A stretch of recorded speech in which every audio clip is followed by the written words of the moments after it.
Você está sintonizado na Folha FM 98,3. Campos dos Goitacazes. Começa agora o Folha no Ar, primeira edição. Oferecimento Laboratórios Plínio Bacelar, Clínica Proteus e Nova Canabrava. São 7h05. Bom dia a todos, eu sou Marco Antônio Rodrigues. Hoje é quinta-feira, dia 8 de agosto de 2019 e vamos conferir agora os principais assuntos e manchetes do jornal Folha da Manhã. Mas antes, a previsão do tempo é de tempo nublado ainda. Pode melhorar um pouquinho durante o dia, com máxima de 28, mínima de 17 graus. No momento, 18 graus em Campos. Incêndio na Santa Casa de Misericórdia, em Campos. O fogo teria começado em um compressor na lavanderia e, apesar do susto, logo foi controlado. Debate sobre emendas. Prefeito apresenta o novo SEASA à ministra da Agricultura, Tereza Cristina. Só atendendo emergências, greve dos médicos é deflagrada em Campos. De Bolsonaro a Garotinho, respostas do Ministério Público Federal sobre o caso Cambaíba. Parceria com o Tribunal de Justiça e celeridade para cobrar dívidas. No centro, muitas promoções para aquecer as vendas para o Dia dos Pais. E no Folha 2, estreia hoje, no Kinoplex, o Rei do Swing, Simonal. É a grande atração e um resgate muito justo a um dos maiores artistas brasileiros. Os ouvintes podem nos acompanhar pela página do Facebook, no YouTube, Folha FM 98,3 Campos dos Goitacazes, pelo nosso site, folhafm98.com.br, os aplicativos de Android ou iOS e também pelo site radios.com.br. O Folha no Ar, primeira edição, temos a participação dos jornalistas Aloísio Abreu Barbosa, diretor-geral de redação da Folha da Manhã, Arnaldo Neto. Bom dia, Luísio. Bom dia, Arnaldo. Vamos comentar, então, alguns dos assuntos que já que estão na primeira página do jornal e também no folha1.com.br. Bom dia, Marco Antônio. Bom dia, Luísio. Bom dia, Beto, Ícaro. Bom dia aos ouvintes, sobretudo os ouvintes da Folha FM. A principal matéria de hoje é o incêndio que aconteceu ontem na lavanderia da Santa Casa. O incêndio que aconteceu pela manhã na lavanderia da Santa Casa. Os vídeos viralizaram na internet e logo tomou uma grande proporção, até porque Campos teve um incêndio recente de grande proporção, que foi no edifício Formosão, lá no final do mês passado. E o que acontece? Logo assustou, né? Criou uma mobilização quando esse vídeo começou a circular. Mas, felizmente, nesse caso da Santa Casa, foi um incêndio na lavanderia que logo foi controlado, né? Não chegou a atingir a área dos leitos, não chegou a deixar nenhum ferido, mas a imagem realmente é impactante, né? Quando você vê ali aquele monte de fumaça no prédio, um prédio antigo, que é o prédio da Santa Casa, parece que foi algo muito pior, mas felizmente, né, vale mais pela imagem. A imagem é muito mais impactante do que o fato em si, que felizmente não teve nenhum tipo de ferido. A imagem da fumaça, né? Justamente, sempre assusta. Sempre que aquela imagem viralizou, os vídeos logo viralizaram nos grupos de WhatsApp, aquilo logo se espalhou por toda a cidade. E ainda na área da saúde, né, pegando aí a parte de baixo, logo abaixo da manchete, vem a deflagração da greve dos médicos aqui de Campos, né? Já estava sendo anunciada desde a semana passada. Os médicos estavam em estado de greve e ontem, segundo o sindicato, o presidente José Roberto Crespo, inclusive, que vai ser nosso entrevistado aqui amanhã no Folha no Ar, ele informou que apenas o atendimento de emergência está sendo mantido no município. Já falei que em outras oportunidades a pauta tem seus pontos justos, né? A questão de insumos, a questão de medicamentos, mas ao que parece, e amanhã a gente vai tentar esclarecer isso aqui junto ao presidente do sindicato, é mais uma retaliação sobre a questão do ponto biométrico, né, que gera muita discórdia entre médicos, apesar de a prefeitura já ter flexibilizado em alguns pontos. A gente trouxe na coluna Ponto Final recentemente, por exemplo, que todos os funcionários batem ponto quando entram e 6 horas depois. Ou quando sai, e depois quando sai. Já com os médicos houve uma flexibilização disso aí. No plantão de 12 horas, eles batem só na entrada e na saída. Antes seria na entrada, 6 horas depois e 12 horas depois. Já houve uma flexibilização, eles batem na entrada e na saída. Então, assim, já houve um certo recuo ou uma certa negociação da prefeitura com a categoria médica, o que era defendido pelo secretário Abdo Neme desde lá de trás. Inclusive, quando foi entrevistado aqui no mês de abril, ele falou sobre isso, que não deveria ter um modelo especial de biometria para os médicos. Então, existem ali algumas reivindicações que também já foram atendidas, como a liberação também do pagamento de substituições. Porém, ainda não há previsão do pagamento de uma gratificação que os médicos estão reivindicando. Então, tem uma pauta ainda de negociação. Tomara que se resolva o mais breve possível, mas falo isso mais uma vez tranquilamente. Não me vejo como insumos e remédios sejam a principal pauta de reivindicação. Acredito mais que é uma reclamação com relação à instalação do ponto biométrico nas unidades médicas do município. Bom dia, Luísio. Bom dia Marco, bom dia Arnaldo, bom dia aí Beto, Ícaro, bom dia aí, ouvinte da Folha FM. Do médico Arnaldo já falou, se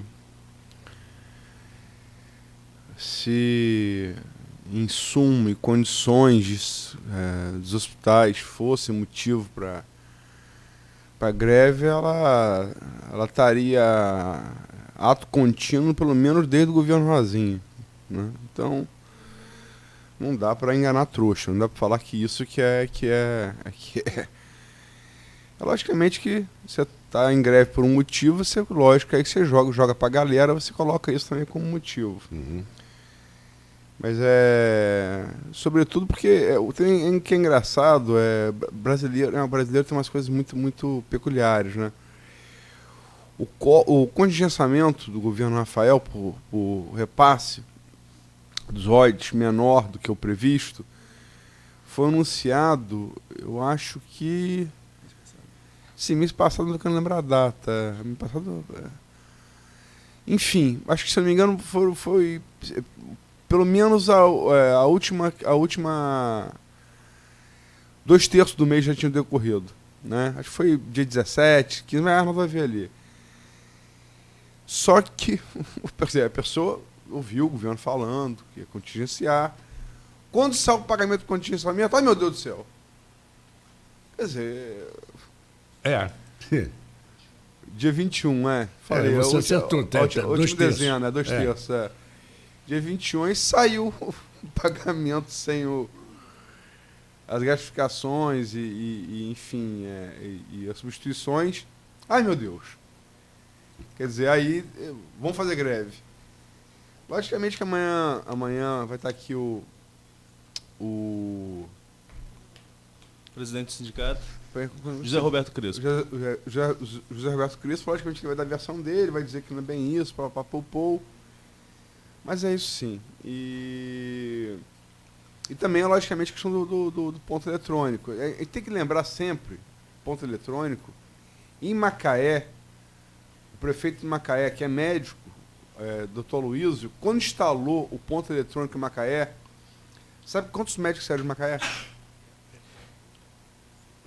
Não sei quantos, mas... 1/3. Mas foi significativo. 1/3. 1/3. Eu me lembro dessa de cada 3 médicos de Macaé, quando tiveram o seu horário de trabalho fiscalizado, ou seja, tiveram que trabalhar, 1/3 saiu de Macaé. E eu não quero que aqui em Campos vai ser diferente, né? Enfim, outras pautas que estão aí, o prefeito apresentou o projeto do novo SEASA, ministra, a gente sabe aí que quando o João Peixoto entrou no governo, apoiando o governo, o deputado estadual João Peixoto, Nildo Cardoso saiu da Secretaria de Agricultura, entrou você não lembra o nome dele? Robinho, indicado por João Peixoto, e o que foi dito na época que Nildo poderia se dedicar ao projeto do antigo SEASA, que está ali parado por tanto tempo, né? Ali na BR-101, as margens da BR-101, na Campos Vitória, né? Que é um sistema que você compra direto do produtor e revende, né? tanto em atacado quanto no varejo, ao consumidor, né? Que já fez muito sucesso em Campos, né? Em determinada época. E esse projeto foi apresentado lá à ministra Tereza Cristina, pelo prefeito Rafael, pelo Bruno Cardoso, que agora é superintendente, né, de abastecimento, e também o Vinícius, que esteve aqui, o Vinícius Oliveira, que esteve aqui na sexta-feira passada. Foi. Sexta passada. Sexta passada. Para falar do consórcio municípios, da final. Quer dizer, essa produção seria só de Campos, seria de municípios, né, circunvizinhos. E aí bateu ponto também com o ministro Tereza Cristina, né, como o Vladimir esteve lá levando o pessoal aí que seria atendido pelo projeto dele do semiárido, né, do Frederico Paes, Tito Nojosa, Sérgio Cunha, lá na ministra Tereza Cristina. Ontem foi a vez do Felício Laterça, deputado federal de Macaé, levar o prefeito Rafael, o Nildo e o Vinícius. É interessante até a gente registrou isso no ponto final, acho que da sexta-feira, que Laterça e Vladimir tiveram passagem interessante lá para o Quissamã, na abertura da exposição de Quissamã. Isso quem registrou foi Berenice Seara no Extra, né? Tem uma coisa aqui da região que chegou ao Jornal Carioca. Diz que Felício Laterça foi discussão, abertura da exposição, aquela coisa tradicional de Quissamã, discursa prefeito, discursa presidente da fundação, discursa, e os políticos estão ali, quer dizer, deputados e tal. Que o Felício Laterça falou que ele é vizinho do gabinete de Vladimir. Que ele estava, a Berenice Seara, jornalista do Extra, até brincou. Tá igual o Bolsonaro, porque Laterça é do PSL, né, partido do Bolsonaro. Bolsonaro, todo mundo sabe, aí a gente vai falar sobre isso também daqui a pouco também, atacou o pai para atacar o filho, né, que é o Felipe Santa Cruz da OAB, mentiu, né, falou que o pai do Felipe Santa Cruz, Fernando Santa Cruz, ex-integrante do movimento de esquerda na ditadura militar, ter sido morto pelos seus próprios companheiros, que é mentira. Depois o documento da aeronáutica revela que ele mentiu, mas enfim, usou o pai para atacar o filho. E Felício Laterça, falando na exposição agropecuária de Quissamã, falou que é vizinho de gabinete de Vladimir e que houve direto Vladimir tomando bronca do pai pelo telefone. Mentiu, né? Falou que Temos aqui um eco aqui de Arnaldo. Obrigado, Arnaldo. Também tem um susto, falei, meu sósia, não, é Arnaldo com o celular dele, que ele não larga do celular, parece criança. Mas e aí falou isso e ficou aquele climão em Quissamã, né? E Vladimir, Vladimir fez uma cara muito feia, mas quando chegou a sua vez de falar, não falou nada sobre isso no discurso, ele, quer dizer, entubou. Uhum. E o Feliz, quer dizer, fez Vladimir passar esse constrangimento com Quissamã e ontem leva Rafael, Nildo e Vinícius lá para ver Tereza Cristina. Então, tá aí, o Felício Laterça tá aí meio que marcação aí com o Vladimir. Não toma lá da cá, né? Não, por enquanto são 2-0. Não tem da cá, não. Não, mas eu digo assim, no ato de Vladimir levar, de fazer sim, todo aí sim, é político, o trabalho político, né? Mas o trabalho político tá legal, na rixa aí, Felício e Vladimir tá 2-0. Vladimir, vamos lá. Você não vai ficar Brasil e Alemanha. E Laterça também conseguiu emendas para o projeto, né? São verdade. 3,4 milhões para o projeto do novo CEASA, CEASCAM, que é o nome oficial, a Central de Abastecimento de Campos. Conseguiu emendas de 3,4 milhões e também foi muito destacado lá no encontro, inclusive tem uma fala da ministra na matéria de hoje, a capacidade para obter recursos que o novo consórcio regional tem. Que você ganha uma força de representatividade muito maior do que sei lá, quantos prefeitos vão de Pires na mão para Brasília, sobretudo nessa última queda de royalties de petróleo que a gente teve de 2015, 2016 para cá, e que só vem piorando a situação, né? Muitos prefeitos de Pires na mão em Brasília. Todo mundo vai a Brasília tentar emendas. Quando você fortalece um consórcio, você fortalece um grupo regional, as chances de você conseguir emendas, conseguir aportes do governo federal fica muito maior. Isso foi destacado pela própria ministra ontem nesse encontro que aconteceu lá em Brasília. Agora, Aloysio, você falou uma coisa, acabou que você não estendeu sobre isso. Essa mudança de siglas, né? Mudança de nome, para que isso, né? Porque é alguma marcação de território político? Eu até entendo que é nomenclatura, mas é muito chato, né? É uma sopa de letrinha que ninguém entende. O consórcio, qual é o nome do consórcio? Qual é a sigla do consórcio mesmo? A sigla é SIDENF. O SIDENF é consórcio. Né? Pois é. SEASA já está no imaginário popular. Quem tem mais de 35 anos, lógico, já está no imaginário popular. Quer dizer, restaurante popular, qual o nome que deram? Que queriam dar? Ainda nem saiu. Nem saiu, Cezan.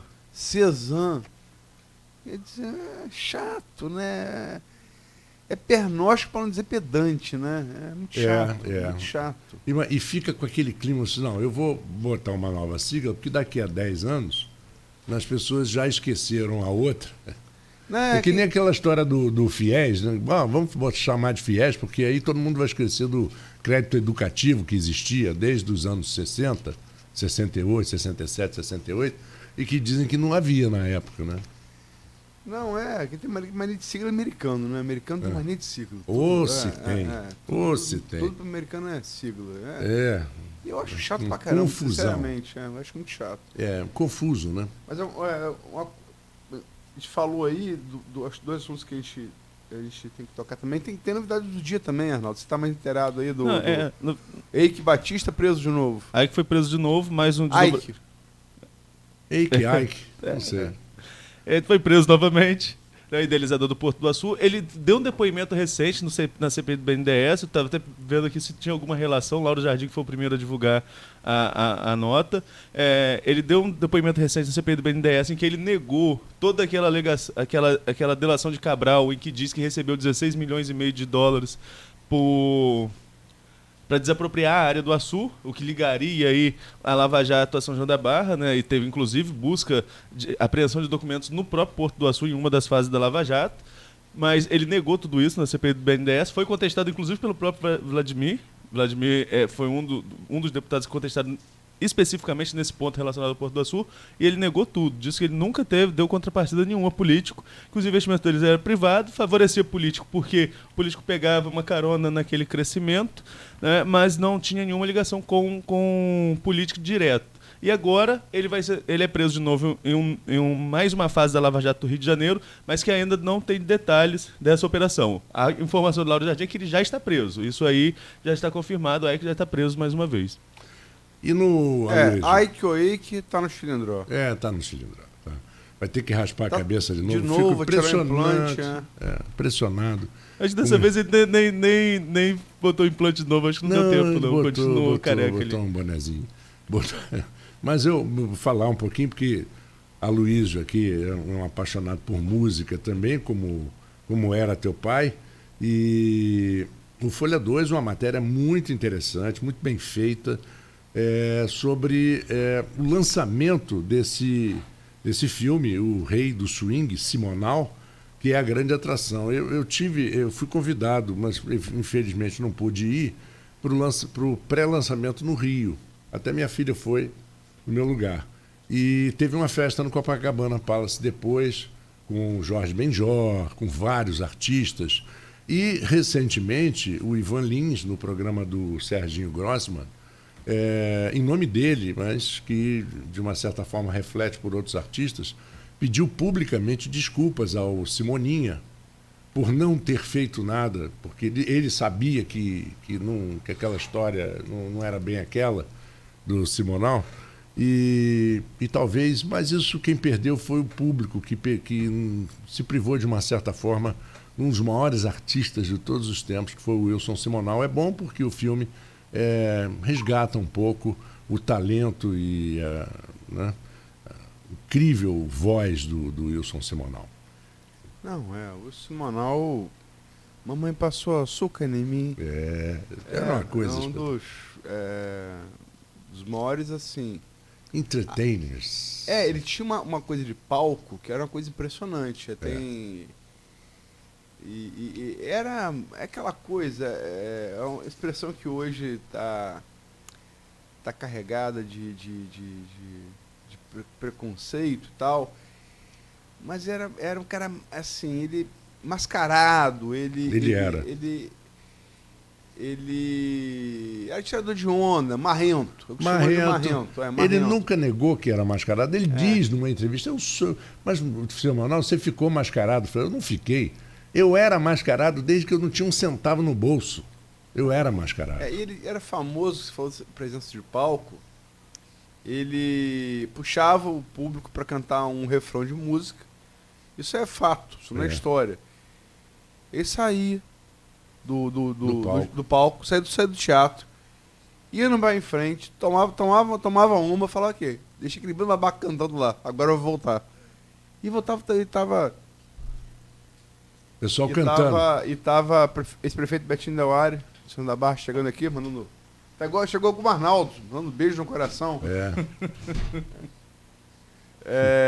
E é um cara que foi muito injustiçado, talvez seja o maior, até falando politicamente correto, foi o maior, acho que injustiçado do período da ditadura militar, né? Por isso ele foi... Porque tem um episódio que ele tinha... ele foi acusado de ser X9 no meio dos artistas, né, para o governo militar. Na verdade, não foi bem. Na verdade, o que aconteceu, o fato que aconteceu é o seguinte: ele tinha um empresário. Viviane. Que o empresário... Lá de São Paulo. Não vou lembrar o nome do empresário, mas enfim, como é essa coisa natural que o artista com o empresário, ou esportista, famoso que tem empresário, um belo dia descobriu que estava quebrado. Gastava muito, carros caros, noitada, mulher. Ganhava muito, mas gastava muito. Descobriu que estava quebrado. E achou que tivesse sido roubado pelo empresário. Ele realmente, um cara da noite, ele tinha amizades pessoais com integrantes do DOI-CODE. Porque eram seguranças também. Sim, como até hoje se faz, policial. E pegou os dois do DOI-CODE para dar um couro no empresário. O empresário usou isso, quer dizer, e era realmente agente do DOI-CODE, mas não foi por motivo político. Não. Eles também, por acaso, torturavam por motivo político, mas não foram lá por isso. Foram lá porque o Simonal mandou dar uma dura, porque o dinheiro... E você sabe uma coisa? Alegou-se que o dinheiro dele sumiu.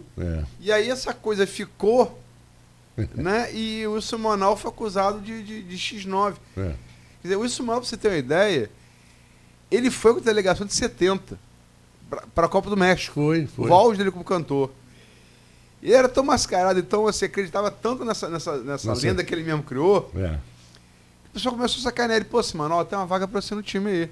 Ele falou, mesmo, rapaz? Tal, pá. Ele acreditou nessa. Ele acreditou que tinha mesmo. E um belo dia no México, altitude do México, dá um pique, cai, bebendo, fumando. Dá um pique, cai desmaiado. E ele acorda. Pô, vocês querem brincar com o Simonal e tal, agora o cara vai morrer aí. Aí que ele viu que era brincadeira.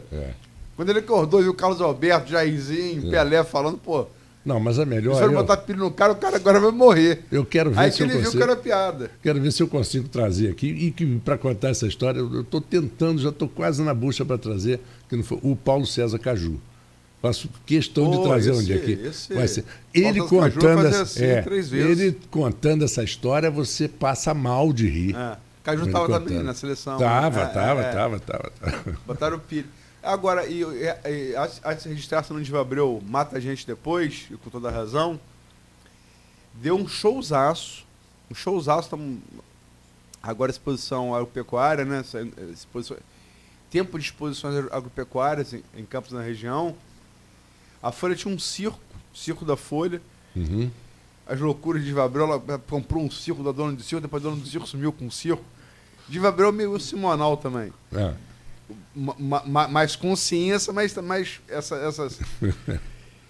E esse circo, Cláudia Raia teve, apresentando no circo, dançarina, cantora.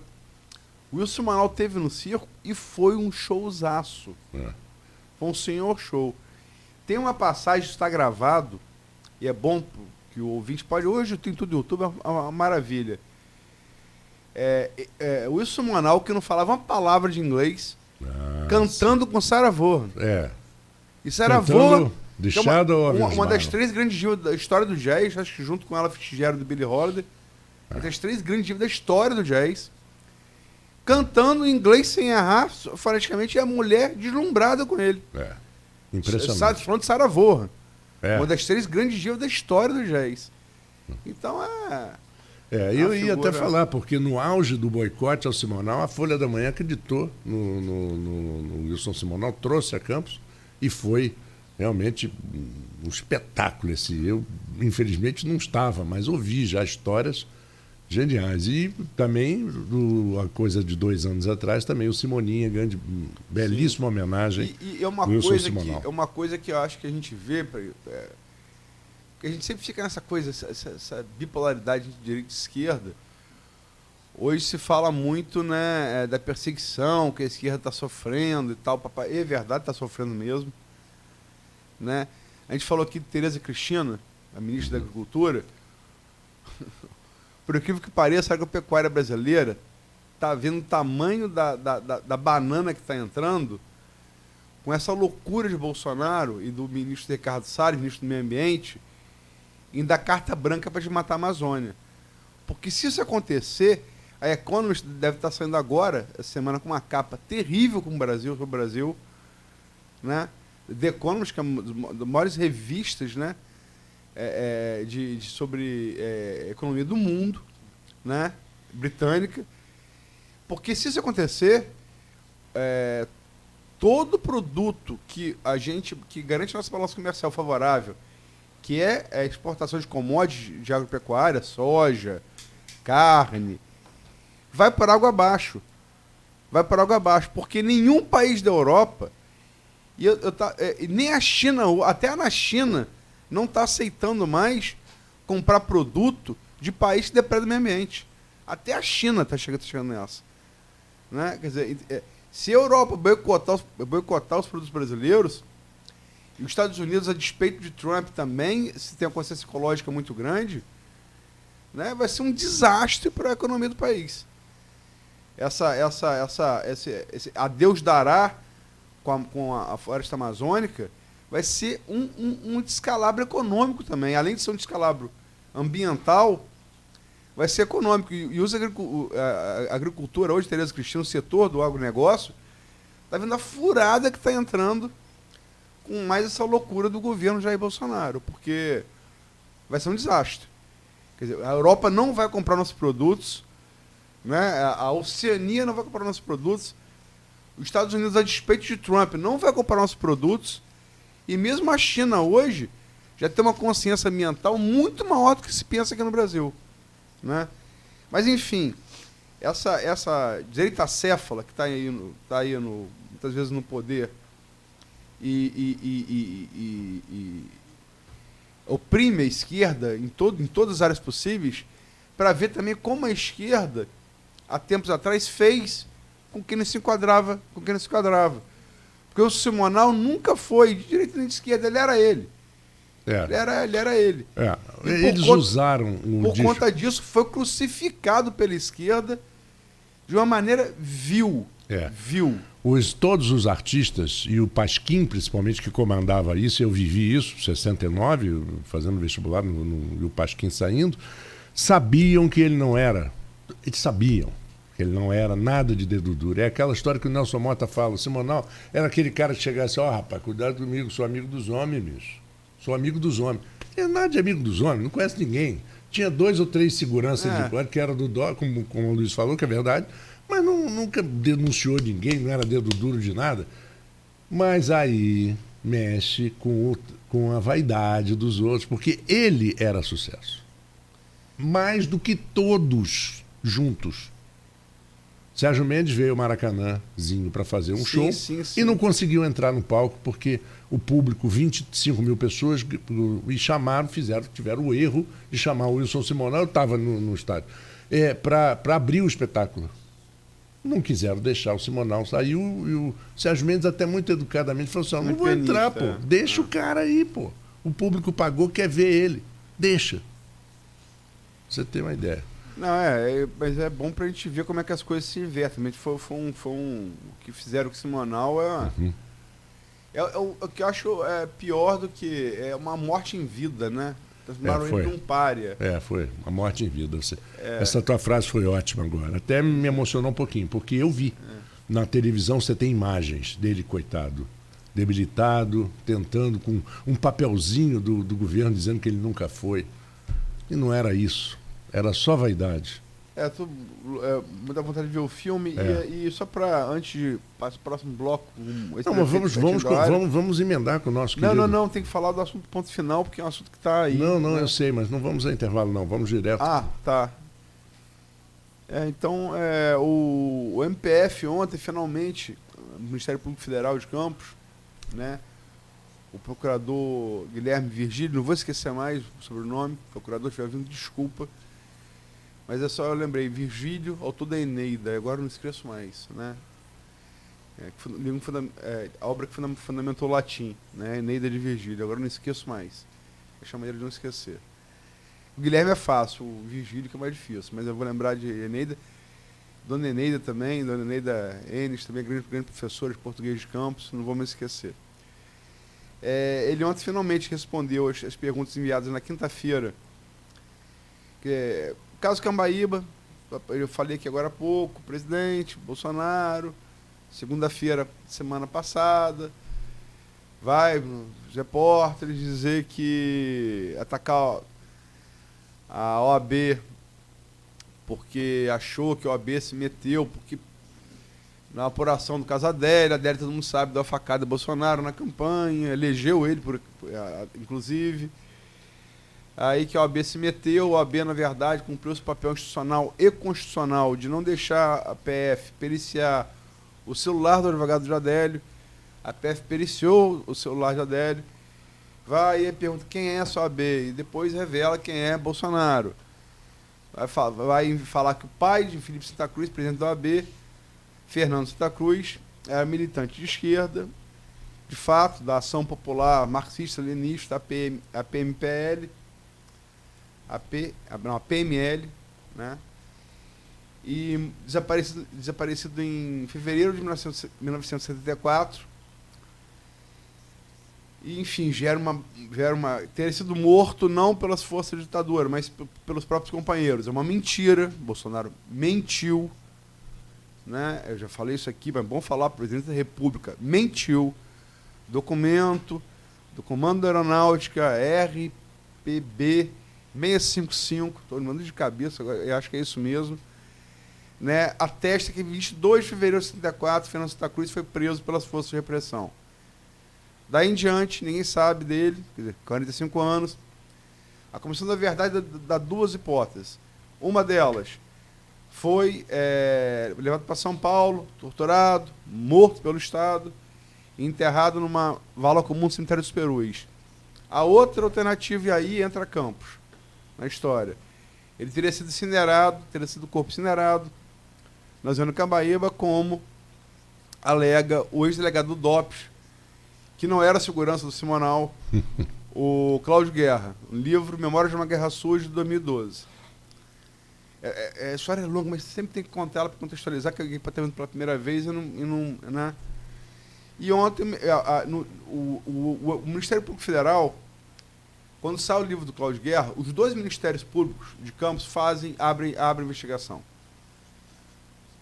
O Ministério Público Estadual, que em 2012 chegou à conclusão que é impossível você dizer se os corpos foram queimados ou não em Cambaíba, e conclui o inquérito com essa conclusão, né, ainda em 2012, e o inquérito do MPF, que só foi concluído no dia 26.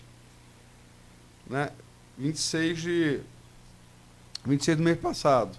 E ficou um tempo, segredo de justiça, com a coisa de Bolsonaro, a cobrança pelo inquérito se tornou grande, e eles, na quinta-feira passada, dia 1º, divulgam o inquérito que estava concluído desde o dia 26.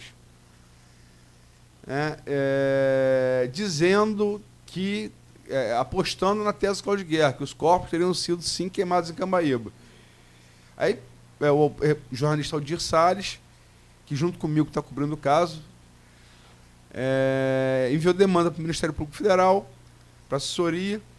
Eu tentei contato pessoalmente com o Guilherme Virgílio no dia 30, consegui o celular dele, mandei mensagem, ele visualizou, mas não me retornou, é direito dele. Se quiser, a pessoa, o representante do Poder Público pode falar para mim de sua assessoria, se quiser. Marcelo não teve essa lenga-lenga, falou direto, mas o promotor quis ter respeito do direito dele, não é obrigado a falar com ninguém. É obrigado a dar satisfação do seu trabalho. Não é obrigado a falar diretamente com a pessoa que descobriu o celular dele. Mas Aldir mandou quinta-feira, no dia 1º, a demanda. A gente queria trazer isso no domingo, porque entrevistamos Marcelo Lessa. No domingo, quer dizer, tem a versão do MP estadual, do MP federal. Marcelo recebeu as perguntas que eu mandei na sexta-feira, um dia depois do MPF, e mandou as respostas. A gente publicou no domingo. A MPF só divulgou ontem, Aldir fez 3 perguntas. Basicamente, além de Cláudio Guerra, quem que o MPF ouviu para chegar a essa conclusão? Né? E que documentos foram produzidos e tal. Respostas muito vagas, muito curtas, respostas de uma linha e meia, que não diz praticamente nada, a não ser que foram ouvidas várias pessoas, produziu centenas de documentos e tal, mas não diz quais foram as pessoas. Entende-se também, porque esse caso envolve sigilo, né? Entende-se a cautela também do MPF. E a gente publicou as respostas do MPF hoje. Para quem quiser ler, está na coluna Ponto Final da Folha da Manhã. Está no blog Opiniões também, no virtual, ali no Folha 1. E ouvimos de novo a versão da família dos herdeiros da usina, que faz aquelas mesmas alegações, Marco, que a gente fez aqui, você até falou, concordou, porque esses fornos, onde teriam sido queimados os corpos, eles ficariam diante de uma via pública, né? Esses fornos não existem mais, a Folha tem registro deles fotográfico, mas eles foram destruídos. Diante de uma via pública, no casaria de 200 pessoas. O que impossibilitaria, quer dizer, como é que você vai queimar corpo num forno, está com uma via pública, 200 pessoas, multiplica por 5, naquela época era a família mais numerosa, mas multiplicar por 5, 1.000 pessoas. Quer dizer, é realmente um complicador. E você sabe que no sábado, um grupo de pessoas num barzinho, então tinham alguns ex-funcionários e ex-donos de usina, que eu ouvi uma coisa muito interessante, que não há a menor possibilidade do forno estar ligado em fevereiro. Eu vou chegar lá. E os fornos operavam em turnos, eles, na moagem. É fevereiro porque é período antes da moagem. Uhum. Você vai falar de entre-safra, mas eu vou chegar lá. Mas na moagem, esses fornos operavam 24 horas com 2 turnos, diuturnamente, com 2 turnos de 12 em 12, de 20 pessoas, ou seja, eram 40 pessoas. Saem 20 e entram 20. Uhum. No total, a usina tinha 300 funcionários, mais caminhões no período de moagem, entrando e saindo por dia, ali. noite, madrugada com cana. É realmente uma logística. Eu não estou aqui dizendo que está certo, que está errado, até porque, sinceramente, eu acho impossível você aferir isso depois de tanto tempo. Mas é impossível chamar heterogeneidade, mesmo que se o forno tivesse aí, eu acho impossível. Vai virar essa briga bipolar direita e esquerda, né? Cada um vai ter uma opinião. E como você está falando, Marco, o dado novo que ele traz, porque, segundo o relato do Cláudio Guerra fala em 12 corpos. E dá datas. E o Sérgio Bahia, faleceu, o vereador. o filho dele, o Zé Bainha, né?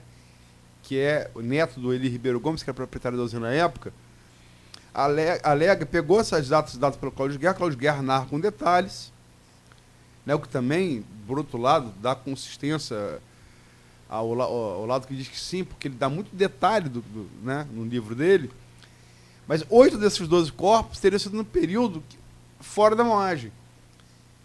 E para ligar um forno de caldeira, não é tão simples o Zé Bainha alega quanto ligar um forno de padaria ou um forno doméstico. É um processo complicado. Então, 8 desses 12 corpos teriam sido num período que a usina não estaria moendo, quer dizer, os fornos não estariam ligados. E ligá-los era um processo complexo. Uhum. Então, essa alegação aí do José Bainha, que é policial civil, é neto do Eli, representa a família, está tomando a frente disso, até porque é policial civil, né, tem mais cancha com esse tipo de coisa.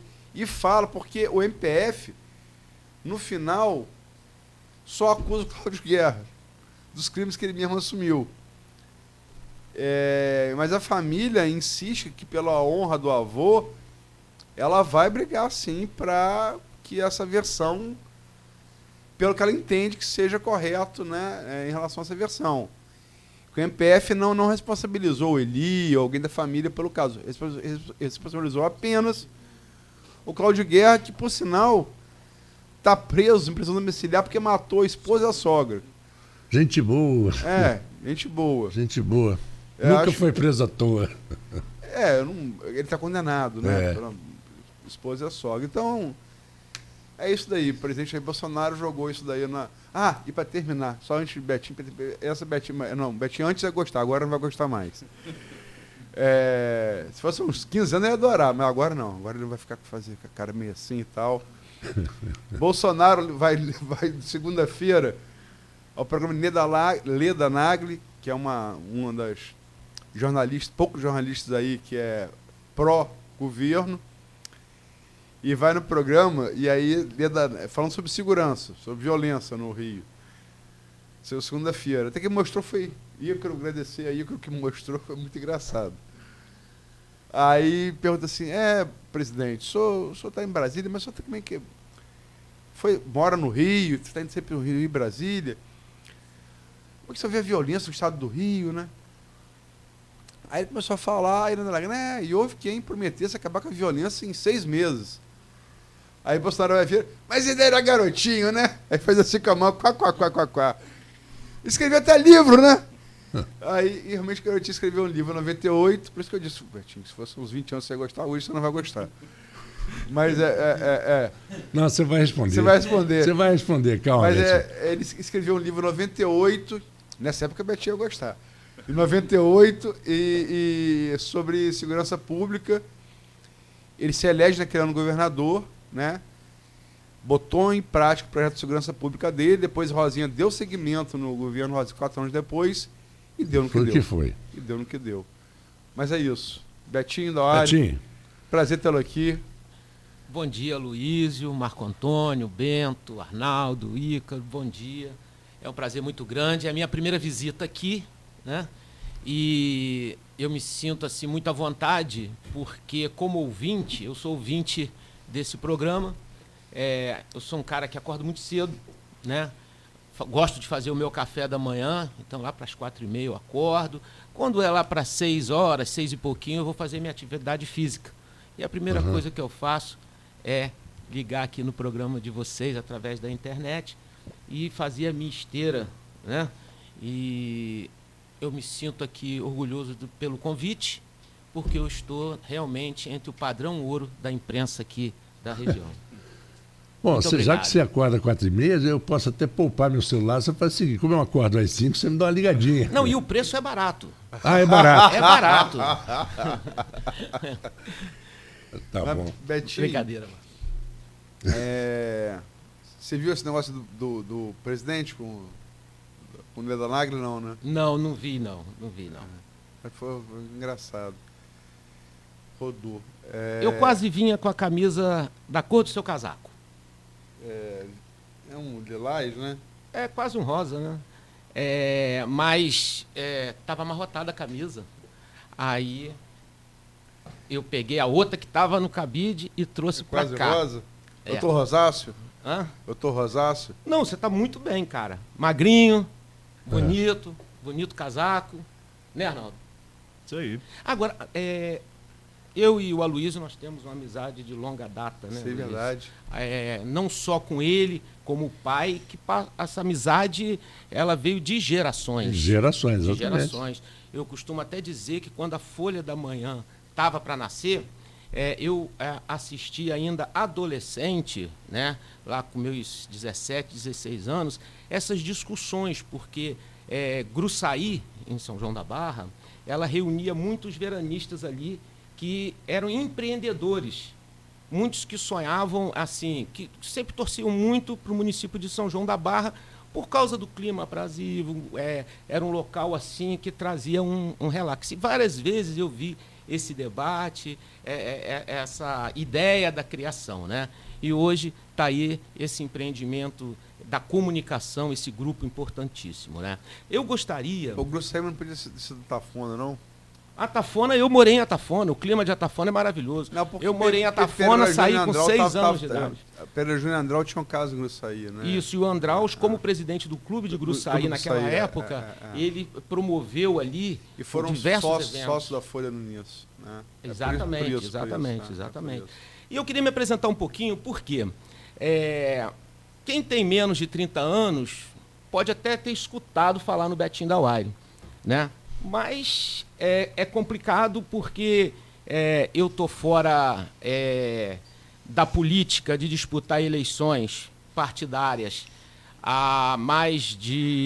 desde 2012, e fiz isso por algumas decisões. A primeira, esse jejum de disputar a eleição, foi por causa, primeiro, de pedido familiar, né, da esposa. A política em São João da Barra é muito acirrada, eu já não estava fazendo bem para a minha saúde. Segundo, porque também me veio a conclusão que São João da Barra precisava de uma oxigenação política, sempre muito polarizada, entre os Dauaires e outras lideranças. Por exemplo, polarizou no passado entre o Dauaire e o Mansur, depois polarizou entre os Dauaires e o Ernesto Barreto, depois polarizou entre os Dauaires e o grupo do Garotinho através do Ranulfo Vidigal, depois polarizou entre os Dauaires e a Carla Machado. Então houve sempre muita polarização. Esse foi o segundo motivo. O terceiro, muito claro, foi a judicialização da política, né? E toda a minha candidatura, ela me trazia um esforço muito grande, porque eu consegui o registro, mas tinha que lutar muito na justiça. E isso fazia um sangramento. Então, Mas por que você tinha que lutar na justiça? Você tinha algum impedimento, TCE? Como Não, que porque é funcionava? o seguinte, o TCE, o TCU, eles encaminham decisões de contas. Só que eles não decidem quem é inelegível e quem não é. Quem decide é a Justiça Eleitoral. E em todos os casos, a Justiça Eleitoral sempre decidiu que eu era elegível. Opa. E que eu consegui o meu registro de candidatura. Então, sempre há essa polêmica e há esse desgaste, né? E foram um dos 3 motivos, dos 4 motivos. Por que tanto desgaste? Não, porque você vai sangrando na eleição até conseguir o registro. Porque só Não, você mas por que seu nome consta nessas listas? Teve alguma reprovação de contas? Não são processos administrativos, né? Por exemplo, teve reprovação de contas que era sanável, né? Só que a Justiça Eleitoral, na primeira instância, ela, por vez, ela decidia essa inegibilidade, que era corrigido pelos tribunais superiores, né? No transitado e julgado, era corrigido. E isso acontece com todos os legisladores. Mas o que mais me apegou não foi isso. Porque eu sempre consigo o registro de candidatura. Se quisesse ser candidato a prefeito de novo, conseguiria o registro de candidatura. O que mais me apegou a fazer esse jejum... Vai ser? Vamos lá, vamos por parte. O que mais me apegou a fazer esse jejum foi mesmo uma opção, né, de família, e que, como a política é uma coisa muito incontrolável, né, a política ela cria e ela mesmo se desfaz, houve no meio desse percurso, a eleição do meu filho para deputado estadual, que está no 2º mandato, né? Então, hoje, Esse é meu posicionamento. Então, fui prefeito de São João da Barra. Aí, quem é mais novo talvez não conheça. Tenho um orgulho muito grande da minha administração. E estou aqui hoje... As 2 administrações, né? 2 administrações, com alto índice de aprovação. Eu estou aqui hoje para falar tecnicamente, não criticar ninguém, porque, como o Aloysio já registrou, eu acho que o Arnaldo também, eu sempre fiz uma política de cordialidade. Cordialidade. Né? Sempre procurei fazer esse tipo de política. Né? Lembra da camisa rosa, também dá, mas sabe bater, igual a Pelé, sabe bater. Eu, né? Não, saber bater naquele cara que bate, não é Mike Tyson, não, é Pelé. Naquela Copa dos 70, tinha um Uruguai espanando meio time brasileiro. Até que... já falou assim, vou quebrar os caras. Aí Pelé, não, deixa que vou eu. Lança uma bola na ponta esquerda. O uruguaio, ele era careca, esqueci o nome dele. Forte, grande. Assim, o cara quase a mulher Arnaldo vem pra dar o rap. Pelé, quando sente que ele vai tá vindo pra dar o rap, ele vai e mete o cotovelo na cara do uruguaio. E ele, assim, o lance em câmera normal, você não percebe nada. E você estranha porque o uruguaio levanta com o nariz todo aberto sangrando. Só no slow motion que você vai ver ele pulando antes da falta para não se machucar e metendo quase um golpe de Muay Thai na cara do Uruguai. O Uruguai levanta pra saber bater. A famosa no Maracanã. Hoje em dia, o cenário no Maracanã, político... também no alemão, que ele quebrou a perna do alemão. O alemão entrou em campo para quebrar o Pelé. Saiu com a perna quebrada, o alemão. E depois o Pelé arrumou um emprego para ele na Mercedes-Benz, porque ele nunca mais conseguiu jogar futebol. Mas, Marco Antônio, hoje o cenário político não está muito voltado para esse político que sabe bater, não. Hoje o cenário político, pelo que a gente sente, ele não sabe bater. Não sabe bater. Bate escancarado. Hoje tá mais no esculacho. Bolsonaro radical dos dois lados. Né? Tanto direita quanto a esquerda. Então o cenário político hoje, e isso se desenha na política de São João da Barra, se desenha na política de Campos. O cenário político hoje é para aqueles homens públicos, cara, que eles estão no embate, no radicalismo. Ou é um lado ou é outro, o que eu acho muito ruim, porque no meio desses, os pensadores, aqueles que têm um caminho diferente, deixam de colaborar para que esse cenário político se desenvolva. Né? Mas hoje o cenário político é esse. Agora, 2 coisas que tocar de maneira objetiva. Eu perguntei e você falou... Vou responder. Há possibilidade de você ser pré-candidato à Prefeitura de São João da Barra nessa eleição? De jeito nenhum. Por quê? É o que eu falei com você. Eu me prometi um jejum de vários anos aí, estou reciclando. Posso mudar de ideia em próximas eleições, mas na próxima eleição não tem a mínima condição do Betinho da UERJ ser candidato a prefeito. Isso me deixa muito à vontade até para poder estar aqui e responder as perguntas, de poder colocar a minha análise política, né, de uma forma que não há interesse nenhum. Então o Betinho Mas agora, o não Betinho será candidato. Não é candidato. E a família da UERJ tem candidato para 2020? Olha, claro, a gente torce por aquelas pessoas que a gente acha que se identificam mais com o nosso pensamento. Frank Areias é um. São João da Barra, a gente podia, você pode até me ajudar, Arnaldo, e você, Aloysio.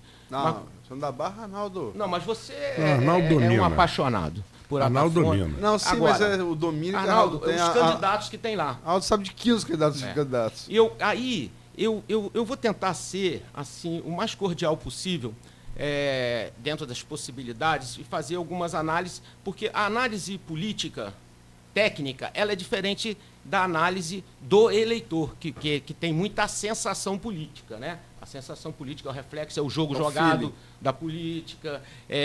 Enfim, é como a sensação. Você que está em casa vai me entender. A sensação, você tem uma casa a 100 metros da delegacia, você tem a sensação que você nunca vai ser assaltado porque tem uma casa a 100 metros da delegacia. Mas o que mais acontece aí é assalto e roubo a 100 metros da delegacia. Assalto até a delegacia, já Exatamente, né? Exatamente. Então o cidadão tem uma sensação, o que não é a realidade. Você pega o médico, você dá a ele uma tomografia computadorizada, ele vai analisar. Você vai me dar uma tomografia computadorizada, eu vou olhar aquelas imagens, não vou entender pouca ou nada, né? Então, muitas vezes, o que mexe o eleitor não dá para ele, às vezes, digerir, e eu respeito muito isso, a questão técnica, administrativa, de gestão, né? Então, lá temos o Frank Areias, que não decidiu ainda se vai ser candidato ou não. Tem uma eleição de vereador que eu acredito com grandes possibilidades. Nós temos, nesse cenário, vários candidatos de lideranças que eles já tiveram algum experimento com a política. Vamos lá. O René Fernandes, que é empresário de loteria em São João da Barra. Inclusive, é um primo de segundo grau, né, de terceiro grau, uma pessoa que eu tenho um carinho muito grande. Divergimos politicamente, já tivemos no mesmo palanque, já tivemos em palanque contrário. A política em São João da Barra tem muita ligação com loteria, né? Ah, sim. É você também? Não, mas eu não sou dono de lotérica. Eu acho que eu sou o único político lá que ainda não sou dono de lotérica. Eu sei que tem outros. Mas tem um primo que tem. É um primo e que, na verdade, de posição política diferente, né? De posição política diferente, mas que também merece o nosso respeito. Já teve a experiência de ser assessor na Câmara Municipal de São João da Barra, do presidente Carlos Pereira. Já teve a experiência de ser candidato a vereador. Temos lá o Juliano, que é o Juliano Aloísio. Ele também é uma figura muito especial no município, porque ele vem de uma origem também humilde. Ele foi um militante político, até um pouco de oposição quando eu era prefeito, e acabou incorporando a nossa luta, e nós conquistamos ali um projeto importantíssimo que, eu dizia, o petróleo vai continuar jorrando, que foi quando eu criei o pré-vestibular gratuito, a Bolsa Universitária e o transporte escolar. O Juliano, ele participou desse projeto, se formou advogado através da Bolsa Universitária, que ele ajudou a participar do projeto. Hoje é professor universitário, advoga, também tem um perfil importante nesse projeto. Você não está falando dos partidos, Betinho. Não, mas eu preciso lá, é muito as pessoas. Mas deixa eu completar agora para não ser injusto. Só rapidamente. O Emilson Amaral, que é radialista, tem... Só para o ouvinte, que nem todo mundo é de São João da Barra. Franks do PSC. Vai. Juliano no PDT. E o Renê tá com Patriota, tá... Tem o Emilson Amaral. Ele tem uma história no município. Tem mais o Márcio Nogueira. Eu acho que é Márcio Nogueira, que é empresário, está há 20 anos em Atafona, pelo que eu sei. Né? Estou esquecendo de mais alguém? Não. Não estou esquecendo de mais. Então, são 5? 5 nomes. Hoje são vários candidatos. Ah, não, está esquecendo sim. Tem o João Paulo. O João Paulo Almeida, que é neto do ex-prefeito João Francisco de Almeida. João Paulo era do PSD, ele era aliado do Mérida, marcou posição dentro do governo de Carla para apoiar o Índio, enquanto a Carla apoiou o Eduardo Paes. Isso. Após a eleição ele rompe com o grupo, está caminhando para o PSDB.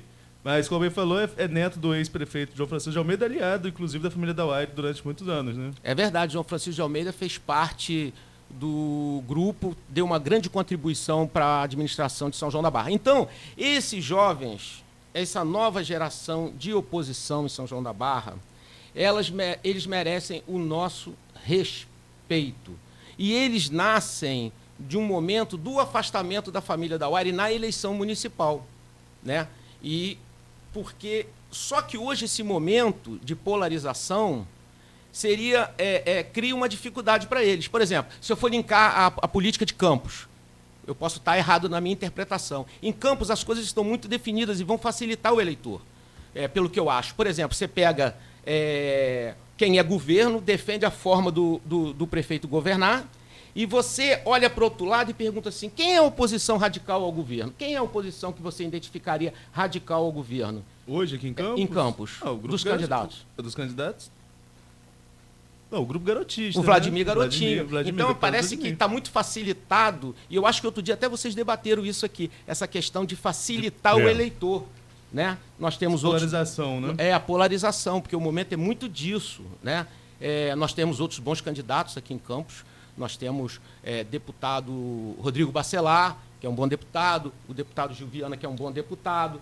Nós temos o Caio Viana, né, que precisa, né, apesar de ter tido alguns resultados positivos para início eleitoral, mesmo perdendo a eleição, precisa, assim, e aí vai, eu também tenho um carinho por ele, sempre me trata muito educadamente, precisa vencer alguns obstáculos, né, assim, uma maior identidade com o município, aquela coisa de, talvez prejudicado pela visibilidade, porque não tem um cargo público, né, não tem a experiência ali para poder usar esse cargo público de uma forma que lhe dê visibilidade e resultados, enfim. E São João da Barra sofre desse problema hoje, não tem essa radicalização hoje como tem Campos. É a minha interpretação, é a minha opinião. A gente adiantou Campos, a gente vai falar sobre Campos, mas Marco tem que fazer o eu break. Eu preciso agora fazer um intervalo comercial. Eu só entendo um pouco de São João da Barra. Não vou falar mais sobre São João da Barra, mas depois vamos entrar em Campos. Claro. Depois teremos um segmento bem longo. Tá? Vamos ter mais um ou dois? Mais depois? Um segmento longo, maior, porque eu juntei dois.